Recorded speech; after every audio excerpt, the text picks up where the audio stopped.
Assalamualaikum, Football United, ringan amatiran ala gua. Kali ini gue ingin ngobrol ringan. Sebelumnya gue ingin menyapa Sobat Football United dimanapun berada. Semoga sehat-sehat hari ini, sudah menuju weekend. Ya, hati-hati di jalan, hati-hati yang bekerja. Selamat menikmati weekend bagi yang sudah liburan. Gue juga ingin masih mengucapkan turut berduka cita atas tragedi sepak bola di Kanjuruhan Malang. Tragedi yang menurut gue harus diusut tuntas sehingga jelas siapa yang harus bertanggung jawab dan diambil pelajaran supaya di masa depan tidak ada lagi tragedi di sepak bola di Indonesia dan dimanapun juga. Kali ini gue ingin ngobrol ringan sedikit terkait dengan penampilan atau pertandingan Manchester United tadi malam menghadapi Omonia, di mana Manchester United menang 2-3, tapi gue ingin ngobrol ringan tentang satu pemain. Tony Martial came from France. English press say he has no chance. 50 million down the drains. Tony Martial scores again. Anthony Martial, ya itu chance-nya ya, bagi yang belum tahu itu chance-nya. Anthony Martial kembali mencetak gol. Di 2 pertandingan terakhir setelah dia cedera ya, ini kembali dan dia juga mencetak gol di Etihad, 2 gol menghadapi tuan rumah Manchester City, 1 dari penalti, 1 dari bola muntah ya, save dari Ederson yang tidak sempurna jatuh ke ke daerah kosong dan Anthony Martial berhasil dengan heading yang pas, clinical, tajam, momentumnya pas, positioningnya juga oke. Dan semalam mencetak gol yang sangat spesial. Menurut gue golnya bagus, prosesnya oke, finishingnya sangat tajam. Penampilan bagus dari Anthony Martial ini kan kalau gue review ya ke belakang sudah terjadi di preseason. Erik ten Hag bahkan mengakui kalau memang penampilannya Anthony Martial ini di preseason sangat baik.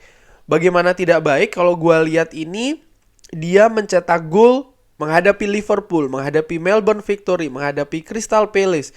Bahkan di pertandingan ketika menghadapi Aston Villa pun dia tampil cukup bagus, dia tampil cukup klinikal, tampil cukup tajam walaupun di pertandingan tersebut dia tidak mencetak gol. Cuman ya di awal musim karena cedera lalu dia absen, Manchester United sempat kesulitan kalau menurut gue ya mencari siapa yang harus dipasang di depan. Cristiano Ronaldo belum siap. Akibatnya kita sempat kalah menghadapi Brighton, pakai false nine tidak pas ya kan, mereka-reka lagi. Menghadapi Brentford pun juga demikian, kalah telak. Tapi di 2 pertandingan sebenarnya ketika menghadapi Liverpool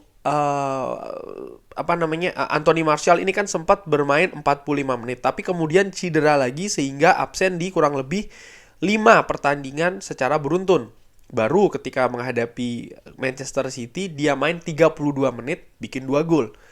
Semalam dia main 30 menit bikin gol lagi. Nah, ini kan menurut gue luar biasa. Luar biasa paling tidak dari 2 catatan. Nomor 1 adalah penampilan dia bisa mencetak gol ya kan di pertandingan yang menurut gue cukup sulit. Karena ketika menghadapi Manchester City kita sudah tertinggal jauh ya. Jadi mental ini ternyata sudah diperkirakan sudah jatuh, ternyata buat Tony Martial ini tidak pengaruh ya. Dia tetap bisa mencetakkan 2 gol. Semalam ketika menghadapi Omonia pun juga demikian karena ternyata tuan rumah mampu memberikan perlawanan. Manchester United sempat ketinggalan dulu kan. Jadi situasi pertandingan ini tidak seperti yang direncanakan. Itu satu. Yang kedua, yang istimewa lagi di 2 pertandingan tersebut dia tampil sebagai pemain pengganti, di mana ya di wawancara sebelumnya di awal musim ini kalau tidak salah gue lupa ya, yang jelas sebelumnya dia ini mengaku memang dia ini orang yang telat panas, kurang lebih demikian kalau gue artikan ya. Semakin sedikit menit bermain yang diberikan kepada dia, maka akan semakin susah panas dia. Jadi dia memang mengatakan kurang lebih ya gue nih butuh menit bermain yang banyak supaya gue bisa panas ya, bisa tajam, bisa oke penampilannya, kurang lebih demikian. Dan pada saat itu banyak komen ya kan dari Sobat Football United dan lain-lain mengatakan wah dia di pemain egois ini. Bagaimana mungkin dia belum sudah seperti kayak menuntut menit bermain yang banyak. Tapi ternyata di 2 pertandingan terakhir gue nggak tahu apa yang dilakukan oleh Erik ten Hag, pendekatan seperti apa baik secara teknis maupun non teknis. Anthony Martial ketika masuk bisa memberikan warna berbeda di pertandingan, bahkan dia bisa memberikan kontribusi langsung berupa gol. Menghadapi Omonia ini juga menarik karena dia tampil di beberapa posisi sih menurut gue ya. Oke, dia tampil di depan tidak sebagai striker tunggal bersama Cristiano Ronaldo. Yang menarik juga posisinya. Ternyata Cristiano Ronaldo lebih di sebelah kiri, sementara Anthony Martial lebih di sebelah kanan. Ini ketika posisi itu sudah baku dalam tanda kutip, artinya dia lebih banyak di daerah kanan. Memang terasa tidak tidak seberbahaya ketika dia bermain di daerah kiri yang kebetulan sudah ada Rashford dan Cristiano Ronaldo. Tapi dia tetap memberikan impact dan menurut gue ini sesuatu yang luar biasa. Dan kalau gue tarik lagi ke belakang ya, tentu saja musim lalu banyak sekali komentar tentang Anthony Martial yang dikatakan sudah selesai, sudah habis, sudah waktunya dijual, tidak akan berkembang lagi. Dan ini mengingatkan gue sebenarnya dengan pemain-pemain lain yang sering menerima komentar demikian di Manchester United. Fred, Scott McTominay, Diogo Dalot. Lalu musim ini tentu saja ada Harry Maguire dan juga Cristiano Ronaldo.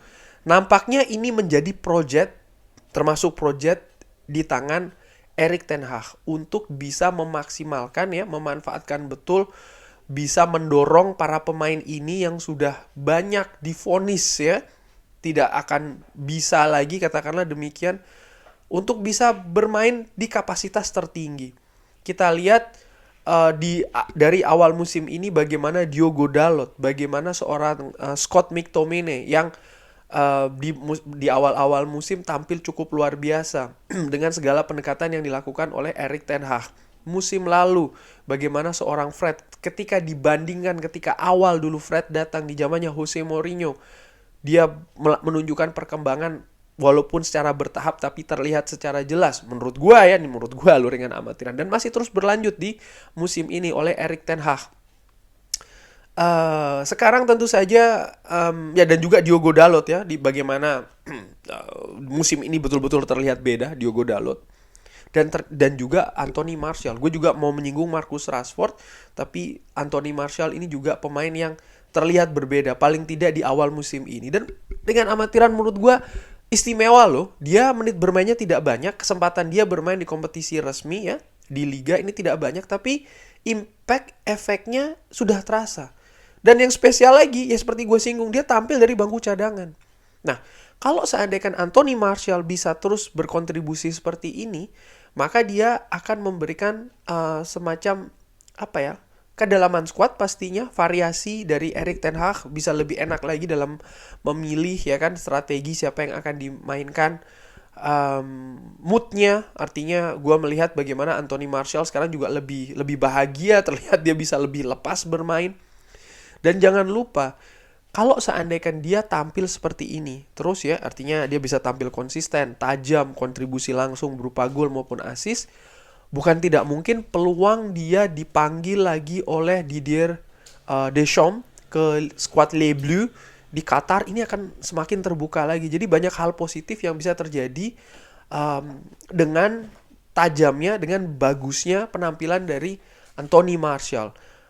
Nomor 1 menurut gue yang harus dilakukan selain konsistensi, nomor 1 adalah kondisi fisik. Ini betul-betul harus dijaga. Erik ten Hag di wawancara terakhir ya setelah pertandingan menghadapi Omonia menyinggung betul, ternyata menampilkan Anthony Martial ketika menghadapi Liverpool itu dalam tanda kutip seperti terburu-buru. Ternyata dia belum siap betul dan dalam tanda kutip sedikit dipaksakan. Hasilnya justru tidak bagus karena dia menderita cedera lagi karena harus lebih istirahat lebih panjang lagi. Ini hal yang menurut gue harus diwaspadai. Artinya Anthony Martial mungkin beda tipenya kayak pemain lain. Pemain lain mungkin ketika sudah sembuh dari cedera itu nggak mesti 100% terus bisa dimainkan. Kalau Anthony Martial nampaknya tidak harus betul-betul fit. Dan ya musim ini masih panjang, jadwal juga ketat, akan ada Piala Dunia dan lain-lain. Jadi kedalaman squad, kalau seandainya Anthony Martial bisa terus fit, maka kita paling tidak sampai dengan bulan Januari ini punya banyak pilihan di posisi striker. Ada Cristiano Ronaldo, ada Anthony Martial, ada Marcus Rashford ya. Dan ini akan menimbulkan persaingan juga di antara mereka untuk menunjukkan kepada tim kepelatihan siapa yang lebih siap, siapa yang lebih ready, siapa yang lebih tajam untuk bisa dimainkan lagi di pertandingan-pertandingan selanjutnya. Cuman ya gue sangat happy dengan penampilan Anthony Martial ya. Tentu saja bounce back itu juga sulit loh. Pemain yang sudah bermain jelek ya, buruk, kehilangan rasa percaya diri, dapat komentar negatif dari banyak pihak, untuk bangkit ini tidak mudah. Dan itu yang bisa ditunjukkan oleh Anthony Martial di pre-season dan ternyata berkelanjutan juga di kompetisi resmi. Paling tidak dari 2 pertandingan terakhir dia tampil cemerlang, 2 pertandingan 3 gol. Semoga penampilan ini akan terus ya ditunjukkan oleh Anthony Martial baik sebagai pemain starter maupun juga sebagai pemain pengganti. Kurang lebih demikian ngobrol ringan kali ini. Bagaimana pendapat Sobat Football United tentang moncernya Anthony Martial? Apakah sudah bisa dikasih posisi posisi inti starter, atau biarkan seperti ini dulu ya kan, pelan-pelan nanti baru dikasih kesempatan. Kalau menurut gue dengan amatiran pelan-pelan dulu aja. Dia menunjukkan dia bisa kok tampil sebagai pemain pengganti dan memberikan impact ya. Kita juga butuh pemain-pemain demikian. Erik ten Hag juga menegaskan pemain itu bukan hanya 11 yang di atas lapangan. Dan kita sekali lagi butuh. Kalau gue melihat Manchester United yang dulu-dulu ya, sekali lagi ngeliat sejarah nggak apa-apa ya. Kita selalu punya pemain-pemain demikian yang tampil dari bangku cadangan ya, tapi memberikan impact. Dan mereka pemain-pemain ini tidak masalah duduk di bangku cadangan. Dan mereka tahu tugasnya apa. Dan impact-nya pun juga sangat besar. Kita butuh menurut gue pemain-pemain demikian. Menurut gue terakhir kali pemain yang gue ingat yang bertipe seperti itu, Javier Hernandez, Chicharito. Dia bisa memberikan impact yang cukup bagus dari bangku cadangan. Tentu saja ada Ole Gunnar Solskjaer ya, itu di masa-masa sebelumnya. Tapi setelah ini sempat ada Edinson Cavani juga kan. Tapi setelahnya gue belum melihat ada pemain yang punya impact ketika diturunkan dari bangku cadangan. Dan sekali lagi menurut gue kita butuh pemain-pemain demikian. Sekali lagi terima kasih sudah menyaksikan. Drop di kolom komen kalau ada komentar lain ya. Bebas asal sopan. Wassalamualaikum warahmatullahi wabarakatuh. Jangan lupa like, sholat, dan juga subscribe.